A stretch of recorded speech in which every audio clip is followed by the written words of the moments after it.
Let's talk about today's forecast this morning. Getting you out right now, there is so much fog. Yeah, foggy out there for you this morning. Widespread as well, and it is dense. We do have that advisory, the dense fog advisory until 10 o'clock area wide here this morning. So please do take your time.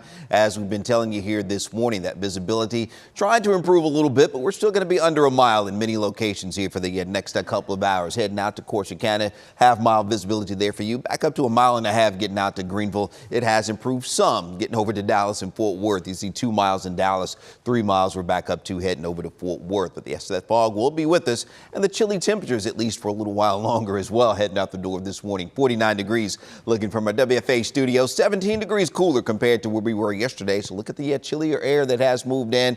That was the case yesterday afternoon and again this morning. But that front out to our south, it's going to be working its way back through the area today. So those temperatures will be warming up. But at least for now, we're 15, almost 20 degrees cooler compared to yesterday with those upper 40s. Heading out to Greenville at 48. 47 in McKinney right now, 50 in Waxahachie. But once we get south of the front that has stalled down into our southeastern counties now, we do have plenty of upper 60s. So that's what we can expect here as we go through the rest of today. As that front lifts north, we'll see those temperatures getting back into the 70s. It's farther south. Still going to keep it in the 60s, I think, along the Red River. But everyone will be warming up over the next few days as we'll have those daytime highs tomorrow, Friday, going into Saturday. Very warm, in fact, as we're going to be looking at low 80s through Friday, probably the mid to upper 80s on Saturday.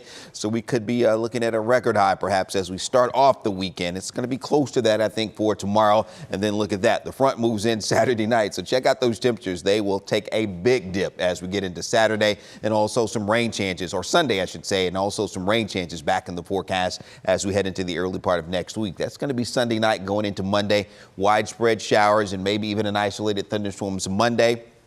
And then going into Tuesday as well. So it's going to be kind of a rainy, much colder day on Monday, and then probably another wet morning commute there heading into Tuesday. We'll keep an eye on some possibility of a wintry precip. Temperatures likely now staying above freezing, but something we'll be keeping an eye on for some wintry precip. It looks like the bulk of that, if not all of it, will stay up into Oklahoma. But just stay tuned as we make updates to the forecast. All right, speaking of, here's what it looks like over the next 14 days for you. As we'll have temperatures probably around 70 today. Then we'll be in the low 80s Thursday and Friday. Those upper 80s on Saturday, very warm, and then the bottom drops out of the temperatures heading into Sunday, and those rain chances back. Well, about a 50 to 60% coverage on Monday, going into Monday night, Tuesday, widespread showers and maybe an isolated thunderstorm. But yes, it is going to be chilly. Daytime highs will be struggling to hit 50 degrees for a few days, it looks like, at least next week. And then we warm up just a tad back into the low 60s on Valentine's Day. All right, back over to the station. One more check on traffic.